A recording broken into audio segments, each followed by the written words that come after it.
Professor and an Investigator Award and a number of Best Paper Awards. So welcome, Professor Mitra. Thank you very much, Sanjay. Thanks for having me here.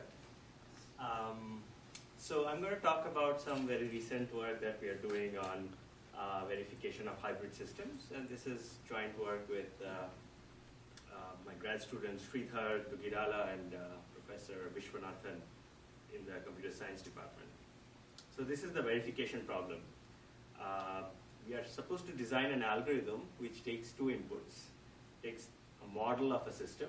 And this model could be a differential equation, some sort of a state machine, or a combination of the two. And it takes a property. And the algorithm is supposed to terminate and produce one of two kinds of outputs. Either it is supposed to say that all possible behaviors of the model satisfies the property P, or it's supposed to produce a counterexample behavior which demonstrates that the model does not satisfy the property P. Now the types of systems that I am interested in are called these cyber-physical systems, where we have some software or computing element interacting with the physical world. And examples of these would be let's say an embedded controller in a car, or even an air traffic control system where you have some protocol which defines how the aircrafts are supposed to interact with each other in negotiating a landing sequence. So with that as background, today I'm going to talk about, at least for the first part, purely nonlinear dynamical systems, where the model is given by some differential equation for a variable which lives in some Euclidean space, and a set of initial states. I'll use this notation. Xi of x0t is the solution of the system starting from state x0 at time t. And the type of properties that I'm going to look at are called bounded safety properties. And this is specified by an open set U, which is the set of unsafe states in Rn, and a time-bound Tb. And we will say that the system satisfies this property if for any starting state and up to time Tb, the solution of the system is not in this unsafe set. Okay. Otherwise, we'll say the system is safe. So, so this is admittedly a much simpler model than the kind of ambitious system I alluded to earlier in the slides, air traffic control system, etc. So what we have in mind is this would be ultimately, the solution to this problem will be a subroutine in solving this bigger problem where you have not a single dynamical system, but a bunch of dynamical systems combined into what is called a hybrid automaton. Question? Yeah. Are we assuming that the dynamical system is solvable? Yes. Yes. So it's a matrix. So yeah, I didn't mention, so this function is nice in some sense, smooth and continuous, so that you can, these solutions exist. Okay. And it's an even more relevant question when we talk about these systems where you have multiple dynamical systems somehow stitched together with the rules for jumping between them. And in the second half of the talk, I'm going to say something about these systems, but for now, just nonlinear dynamical systems. Okay, so this bounded safety property has been looked at a lot, and the traditional way of answering this question has been to compute directly the set of reachable states. So you look at all the states that are reachable up to some time-bound t, and this is computed by looking at just the syntactic description of the differential equation. It turns out that for most of the types of systems that you're interested in modeling, computing this set of reachable states is actually undecidable. And there are some fairly famous results which define exactly the class of systems for which you can compute the set of reachable states, and this class happens to be not very expressive. So there is a second sort of more practical issue with computing the reach set. So even for the classes of systems where you can compute it exactly, the algorithms are of very high complexity, typically doubly exponential time or p-space. So these algorithms won't scale to, say, systems beyond 7 or 8 variables. More recently, people are finding approximation algorithms to compute over approximations of the read set. So for example, here, this blue set is what you would get out of one of the state-of-the-art tools, where this green set is the actual read set of the system. And here, the limitation is that the over-approximation typically does not come with a bound on how bad the over-approximation is. Is it deterministic approximation, or is it non-deterministic heuristic? It's deterministic. So given a particular system, you can characterize what the output over approximation is going to be, but what you don't know is how bad the quality of the over approximation is. So if you compute this thing and you prove that the system is safe, that is, the blue set does not intersect with the bad set, that's a satisfactory outcome. You learn something about the system from that. But if it turns out to be unsafe, then you are in this unenviable situation where you hope that the unsafe behavior is coming out of the actual behavior of the system and not as an artifact of the over-approximation. So this is the problem we're trying to address in this work. And our final goal will be to get scalable algorithms, verification algorithms for bounded safety. And we'll relax the problem a little bit by aiming to solve this problem for robust properties. And what I mean by that in the context of safety is that we want this algorithm to terminate and give the right answer when the system is not only safe, but robustly safe, meaning the read set of the system is not only disjoint from the unsafe set, but there is a gap.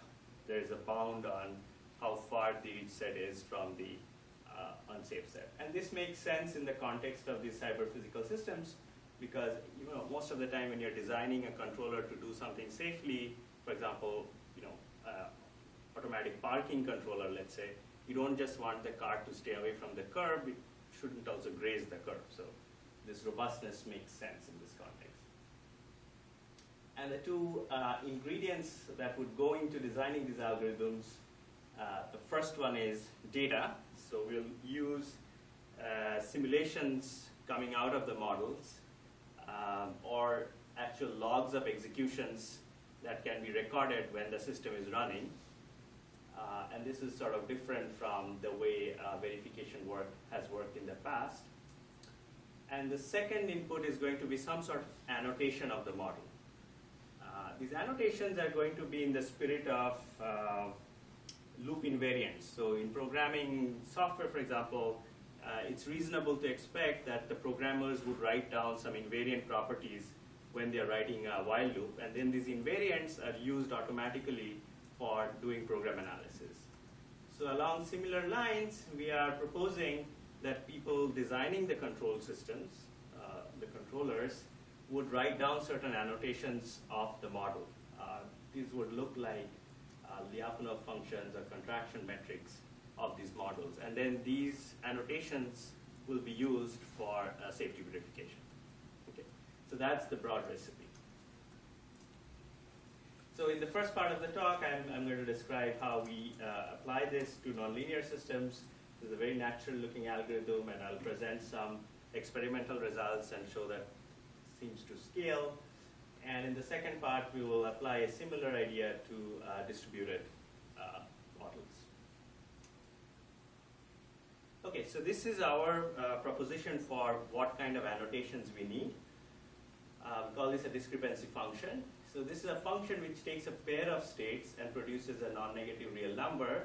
And it has two properties. First of all, it's positive except when the two states are identical.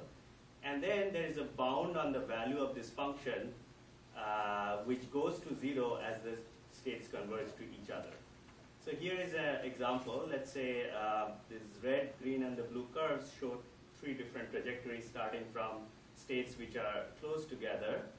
Then if you define the discrepancy function for these three trajectories to be just the L2 norm between them, that varies as this magenta function.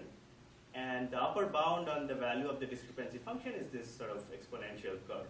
So here, V is this magenta curve, and the upper bound on V, which we call is a witness to this discrepancy function, is the beta. In this case, it's an exponential. Now, the thing to note here is that we don't require the trajectories to converge to each other. So the system need not be stable. All we need is some sort of a continuous bound on how quickly or how slowly the trajectories are moving away from each other. So any continuous function bounding how the trajectories are moving with respect to each other would suffice. And we quickly note that some of the standard things that control theorists compute for doing stability analysis in fact give us these discrepancy functions. So for example, if the right-hand side of the differential equation is Lipschitz with some Lipschitz constant L, that immediately gives us a discrepancy function where this witness is given by this exponential function which grows exponentially with the Lipschitz constant. The second example is this idea of a contraction metric which was introduced by Slotine and Low-Miller in 98. Contraction metric is a matrix M which satisfies this inequality, J being the Jacobian of the system. So if you have such a matrix, then they showed that the L2 norm of this function, two trajectories starting from two different starting points, is bounded by, again, an exponential, but here this negative exponent comes out of the contraction metric. So this gives a much better bound on how the trajectories are moving away from each other. In this case, if gamma is positive, then they actually come closer together. So here too, if you have such a contraction metric, this function on the right-hand side gives us the witness to the discrepancy function that we need.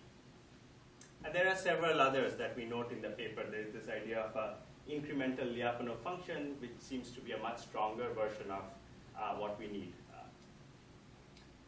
So this quick example illustrates that even for a simple linear system, depending on which type of discrepancy function you come up with, let's say a Lipschitz constant gives you some bound versus the contraction matrix gives you a much tighter bound on how the trajectories are moving with respect to each other.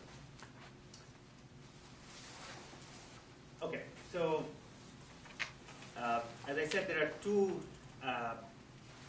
pieces to this analysis. First is the annotation, which we propose is this idea of a discrepancy function. And the second piece is some way of generating simulations of the system. So let me now try to define what we mean by simulations of the system. So simulation is defined by 4 parameters: the initial state of the system, the time bound up to which we are simulating, a precision parameter epsilon, and a sampling parameter tau. And what a simulation gives us is a sequence of state-time pairs like this. And this has to satisfy this property that if you join the simulation states generated and then you expand that sequence of line segments by a factor of epsilon, where epsilon is the precision parameter, then this tube must contain the actual trajectory of the system starting from the same initial state. Okay. Now, this is a fairly strong assumption, and it's not clear to us that the standard tools that engineers use to design control systems, for example, MATLAB Simulink, that some of you may have used in your control theory class, it's not clear that the standard numerical integrators that come with these tools actually satisfy this strong notion of simulation, that the epsilon tube actually contains the trajectory. So for this talk, we will actually use this notion, but I mentioned that there is a weaker notion of simulation, which is in fact satisfied by most simulators, pardon me. And this notion is that for a single step of the simulation, the error incurred by the numerical integrator is bounded by epsilon. Okay.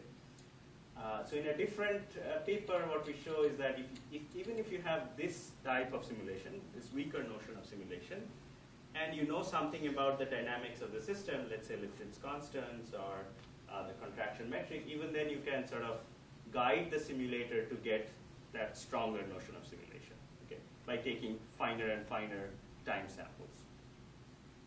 So I'll just mention that, and then for the rest of the talk, I'll use the stronger notion of simulation.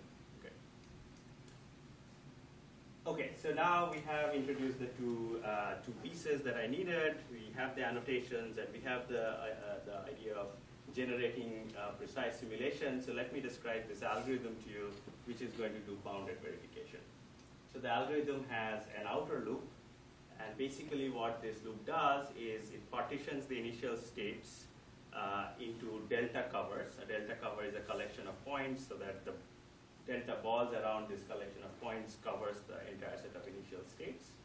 And then for each point in this cover, it is going to generate a simulation trace, and it's going to construct a tube, which is not exactly the simulation tube, but somehow related to that.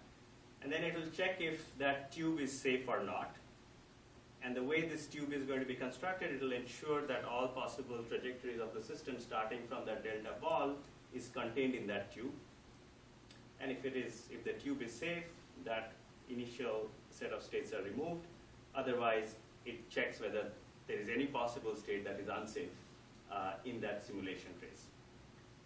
And if neither of these conditions are true, then it goes and refines the set of initial states further. And so this delta is going to make a finer partition or finer cover of the initial states. And it's also going to make simulations with a finer sampling time. Okay. So here is what actually happens inside each of these iterations. So first of all, it constructs this, it computes this epsilon bound, which is the largest value of this discrepancy function over the time bound t for the chosen set of initial states, and then uses that epsilon as the precision value for the simulation.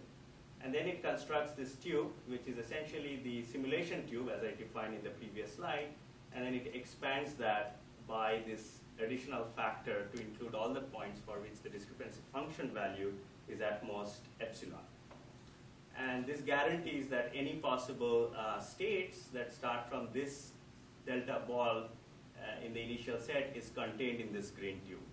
So checking that the green tube is disjoint from the unsafe set is enough to check for the safety of all possible behaviors. And then it also checks whether any of the simulation points, any epsilon ball around the simulation points is contained in the unsafe set. Why is that sufficient? Well, we know that the epsilon ball around a simulation point must contain a real point that is visited by the system.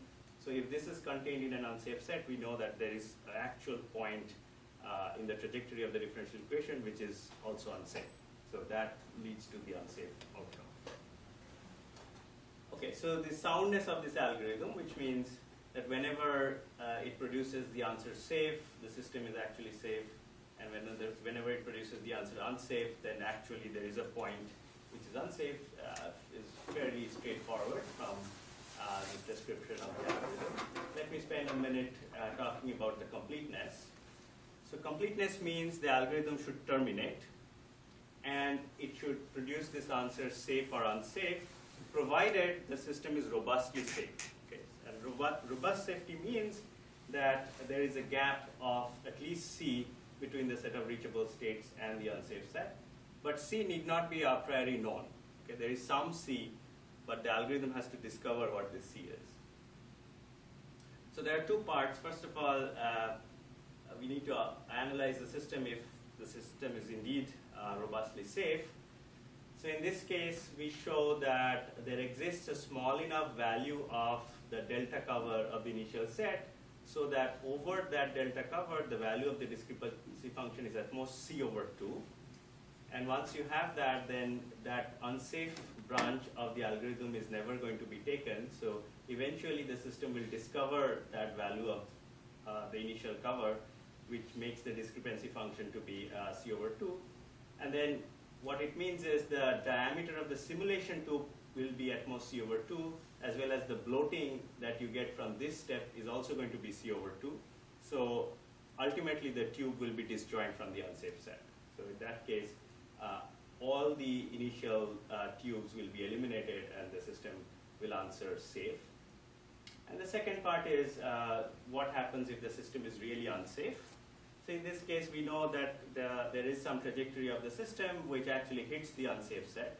And since the unsafe set is actually open, we know that there is a ball around that point which is contained in the unsafe set.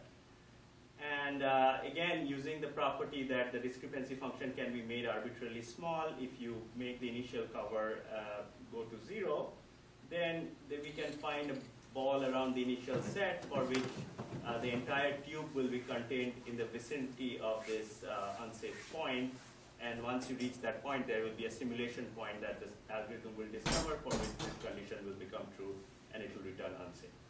Okay, so that's a very quick argument for establishing soundness and completeness of the algorithm, and what we have is the following. So it is sound and it is complete as long as the system is robustly safe.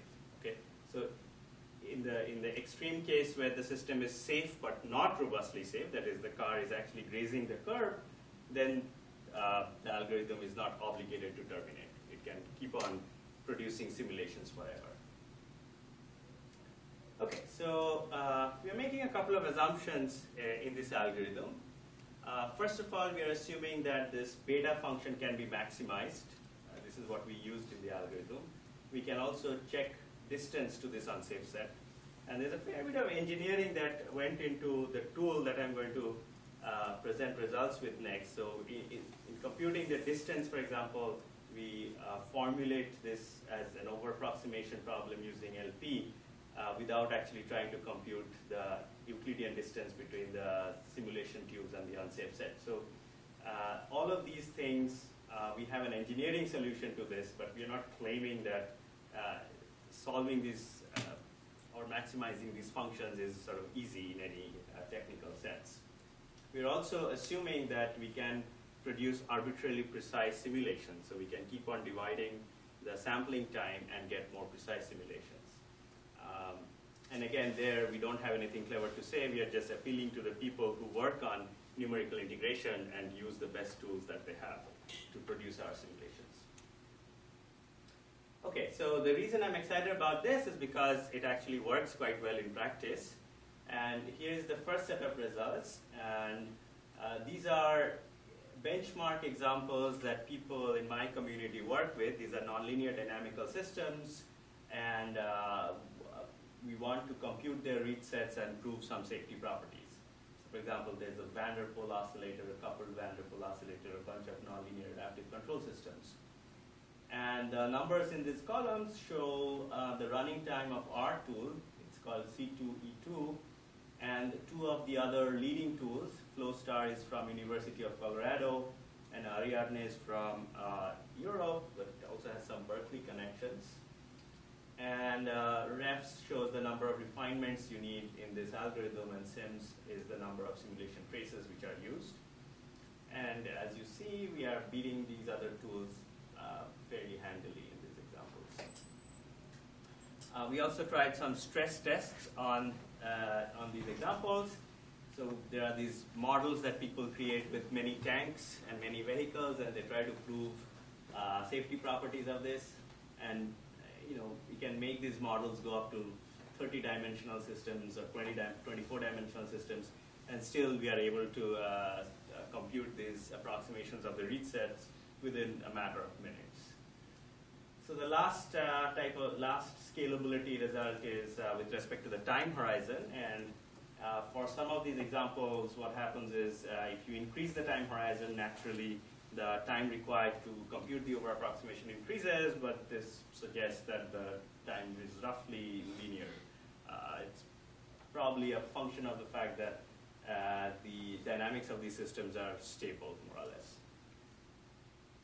Okay, so the next thing we are doing with this line of research is we have a bunch of tools which can take simulated state flow models. It's sort of a standard environment people use for designing control systems, and we have tools for converting these models to actual differential equations or hybrid system models.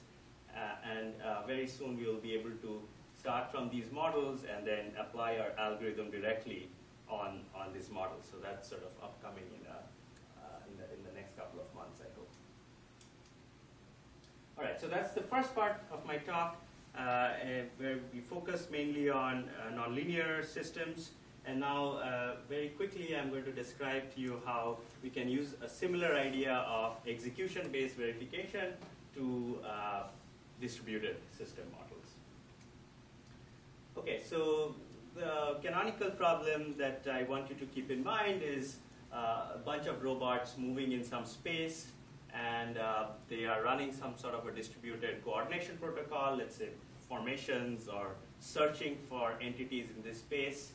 And while they're doing this, they're recording their current state. And this could involve the software state or the actual physical state of the robot. And from these recordings, then, we want to infer properties of the entire system, like whether two robots ever collided, or did they get stuck in a deadlock, okay, these types of properties. Now, unlike the first part, there is this huge challenge in the distributed context, which is the problem of non-determinism. So when you have a distributed system, then these individual processes are running concurrently, and that leads to non-determinism. There's also message losses, message delays, and these processes may have different clocks which are drifting at different rates. So all of these things produce a model which is highly non-deterministic. And if you remember from the first part, our model was a simple, not simple, but at least a deterministic nonlinear differential equation. So this brings a whole new set of challenges, which I am not going to address very satisfactorily today. So instead, what we are going to do is we are going to change the problem statement a little bit. We are going to assume that we have a certain observation of the system, okay? And we want to prove the safety property for all the executions which are consistent with respect to that observation. So once you fix a particular observation of the distributed system, this immediately collapses the set of all possible non-determinisms to a much smaller set of non-deterministic choices. And we'll focus our safety analysis for only those set of executions for which we have already made an observation. Okay, so in this context then, a trace or a behavior will be a sequence which looks like this, where xi is the state recorded for the ith robot, and clock I is the timestamp associated with that particular state recording. And we have a sequence of those, and if you put together the recordings from all the robots, you get a collection of traces. So this is our final observation for the entire system. And from that observation, then, we want to check whether all possible behaviors satisfied some safety property, like, say, collision. Okay, and so the solution will have two steps. First, we will try to infer what are the upper and lower bounds on the actual real time of occurrence of each of these observations, the x sub i's. And then from this upper and lower bound, we will try to compute the set of states that were actually reached by the system in between these observations. So the first step goes as follows. Let's assume that we have some information about how the clocks of the different agents are synchronized. Okay? So we formalize it with this notion of sigma synchronization. We will say an event is sigma synchronized if the actual time of occurrence of that event is within plus minus sigma of the timestamp that was associated with that event. So this gives us some upper and lower bound in terms of real time for each of the events that are recorded. But we can do better. So because this is a distributed system, there are messages that are being sent across. And even if the timestamps associated with some event for process 2 is highly uninformative in terms of real time, there might be some other process which, with a much better clock which exchanges messages with the second process, and that can inform us about the timing of this process. So we'll use this information. So for example, we can improve the lower bound on the occurrence of some event I by looking at the upper bound of occurrence of all events that happened before x sub I. Okay? And similarly, we can use information from the messages to improve the upper bound. And And what I mean by events that happen before xi are the standard definition of the happens before relationship that comes from Lamport timestamps in concurrency theory. So the upshot of all this is if you have a bunch of concurrent events occurring with some timestamps, then using these two computations, we can then associate with each event some upper and lower bound, which gives us the real-time interval within which that observation must have taken place. So that's the first part. And the second part is actually computing the set of states that are reachable between the time intervals. So here we will use the idea that we used in the first part of the talk. So we have a model or some annotation, and we have a set of initial states or a single initial state and a time bound. From that, we want to then compute the set of states that are reachable in time t starting from xj according to this model or annotation. So we use a similar idea like computing the tube, or actually just doing static analysis on the model to get over approximation of the read set. There's a dual of this operator, which gives us the set of states that can reach xj in time t starting from according to this model A. That's called the pre-operator. And from these two, then we can get a. From these two, then I can get a function which gives us the set of states that are reachable according to this model at time t through a sequence of observations x1 through xn, where this is the sequence of states that were recorded in the trace that we are working with. So this definition actually looks a little bit more complicated. What it really says is there are times t1 through tm, which satisfies the upper and lower bounds computed according to these observation intervals, such that for each time t in that interval tj to tj plus 1, the states that are reachable at that time are the intersection of the post coming from here, starting from xj, and the pre going to xj plus 1. So this is just a formula, and now how complex this formula is depends on the dynamics of the system. For example, if you just have rectangular dynamics or clocks, then these are linear expressions involving x and the linear constant appearing in the dynamics of the system. If you have a linear differential equation, then there will be exponentials or trigonometric functions showing up in this post and pre function. So once you have a function like this, if it's a nice enough formula, for example, it's a polynomial function of t and x, then what we can do is we can send off this function to a SMT solver, real arithmetic enabled SMT solver, and check whether this formula is indeed disjoint from the unsafe set or not. Okay. And that's what we are doing here. We augment this formula with the checking of the unsafe set, and we send it off to an SMT solver. And if the SMT solver says yes, what that means is for every time that satisfies that formula, it is outside of the unsafe set.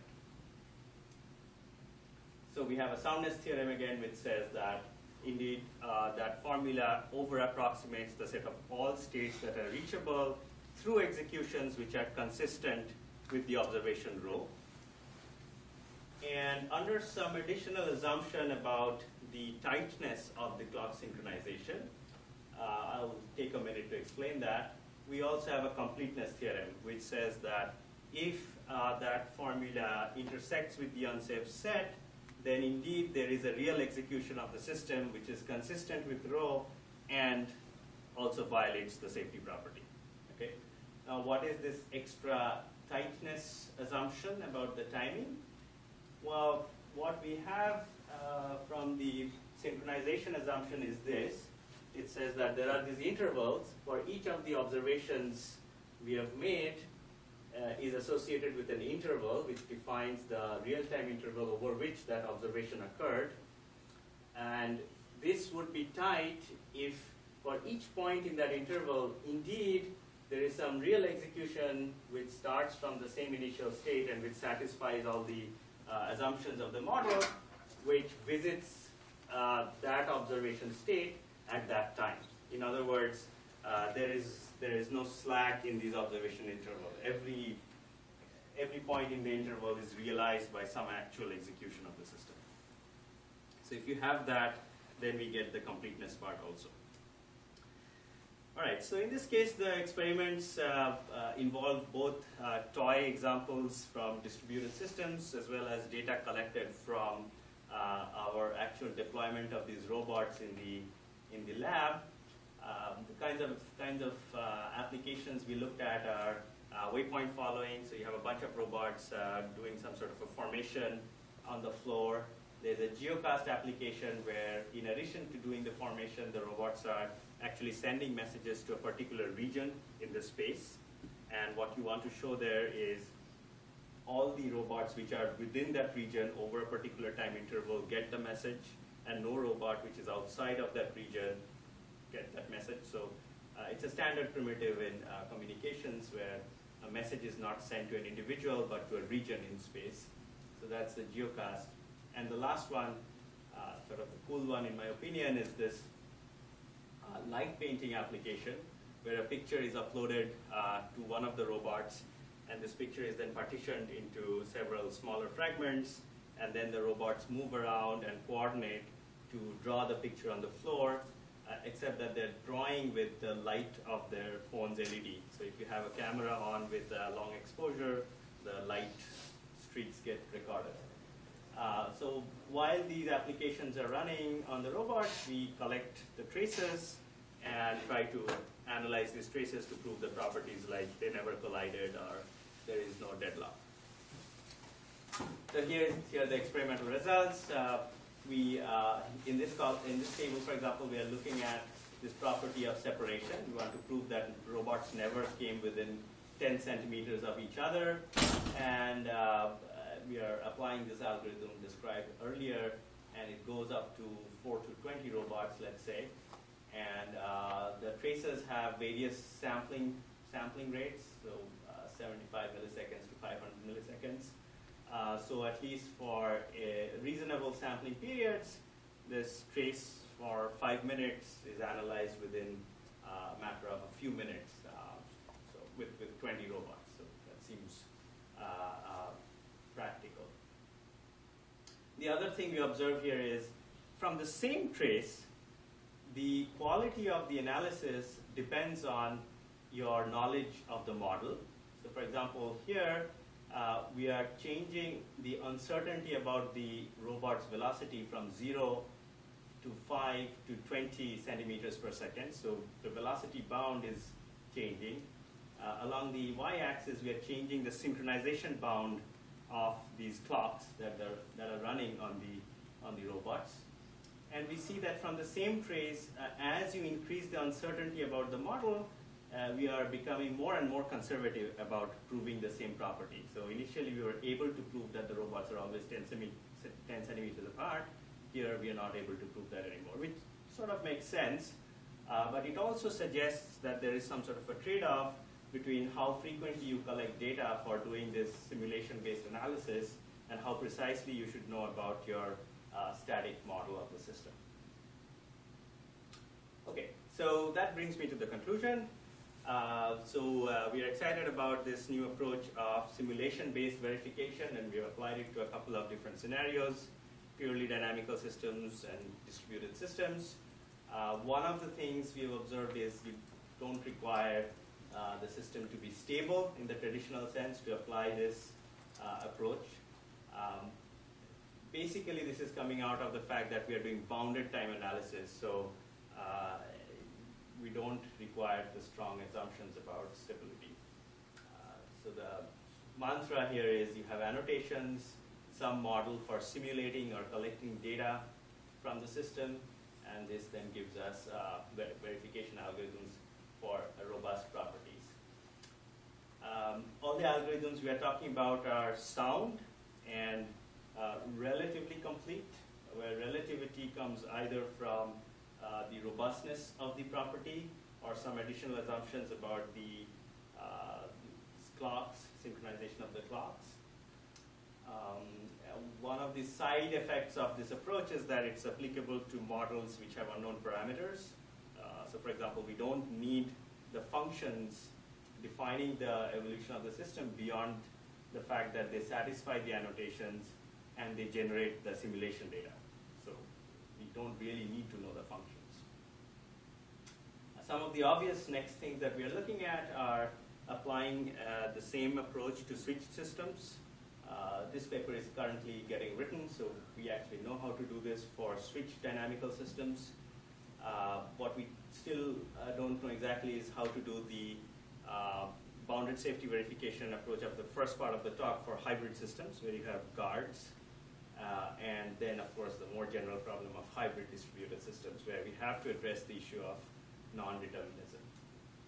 And we are always looking for challenge applications, like the ones I motivated my talk with, like air traffic control protocols and embedded control systems for autonomous vehicles and things like that. So if any of you are working in this domain and you have interesting example problems for us to apply our tools to, I'll be very happy to chat with you about that. Thank you.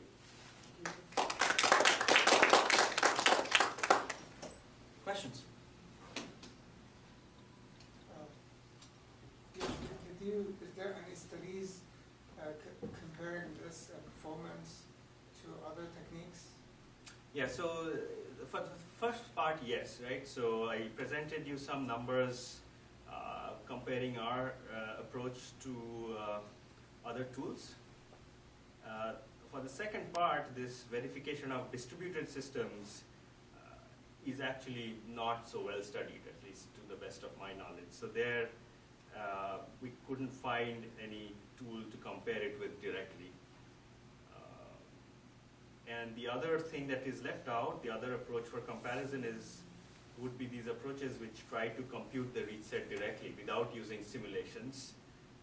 And there, the tools work quite well now for linear systems, but they don't do anything for nonlinear. So only set of tools for which we could do a fair comparison are these, Flow and Ariadne. And there are a couple of others that we are currently trying to compare it with. Forgive my ignorance, but when you mentioned nonlinear adaptive approaches, is there any specific approach? So this is a particular, these are the benchmarks. So these are benchmark problems. So this is a linear adaptive control system. I can show you exactly what the system looks like, but basically there is some unknown parameter in the system, and there's a controller which is trying to track. A well-defined problem. Yeah, it's a specific adaptive control system for which we are trying to prove some safety property, and then this is the nonlinear version of the same thing. This one adds disturbance to that. Yeah, we didn't create these examples. These are out there, and people study those. Yeah. I'm going to follow your non-determinism thing. Is it stochastic? Do you have distributions over these things? So here, non-determinism is always choice from a set. So it's set value non-determinism. There is no probabilities in any of the things that we are doing. In hybrid, you mean like digital and analog? You're simulating? Yes. So it's not clear to me. The systems you're simulating, are they inherently discrete time or continuous time? so they are continuous time. Okay. They are continuous time. So hybrid in the sense that I alluded to very briefly in this slide, where you have a bunch of differential equations, and somehow you switch between these differential equations based on some rules. Like if you hit a hyperplane, you switch from one differential equation to the other one. This is a very popular model for studying things like these, where you have software interacting with physics. And we have some other work handling those kinds of systems. But what we are currently doing is to extend this simulation-based approach to these models. I had a question, about the very end. You were talking about these robots that were painting pictures, right? That looked very nice. But I sort of, didn't follow your motivation. So you were capturing traces, right? So, and then you were trying to prove something about that. So what were you trying to prove? So the real motivation is we wanted to build this application where we would make the robots draw pictures, and it didn't work, right? Various times. So what we wanted to do is to understand what happened, why So it didn't work. That's what my question was going to be. So it would seem like that what I would like to know, so for example, if you were running that stuff, Yeah. right, and then maybe things just, like They deadlocked, for example. They deadlocked or Yeah. something like that, or they crashed into each other, right? Right. And then I would like to know that why did they crash, Exactly, right? And exactly. why did they deadlock? Yes, So, exactly. but you didn't talk about that, or did Yes. you? So no, that's exactly what we're doing. Okay. So the But let's say. you were saying that whether some safety properties were violated or not. But go ahead. Why don't you answer it? So let's say you want to check whether there was a deadlock or not, because you don't really know whether there was a deadlock. You see the robots are sitting there for a while, not doing anything. So in your trace then, you've collected information about where the robots were, what the software state of the robot was, okay? Now this analysis would tell you whether in fact there was a wait for loop in the. So I understand that. Okay, I got it. Now, but I would like to know something more at a finer granularity, right? That Okay. exactly under what circumstance, the way you programmed your robots. Yeah.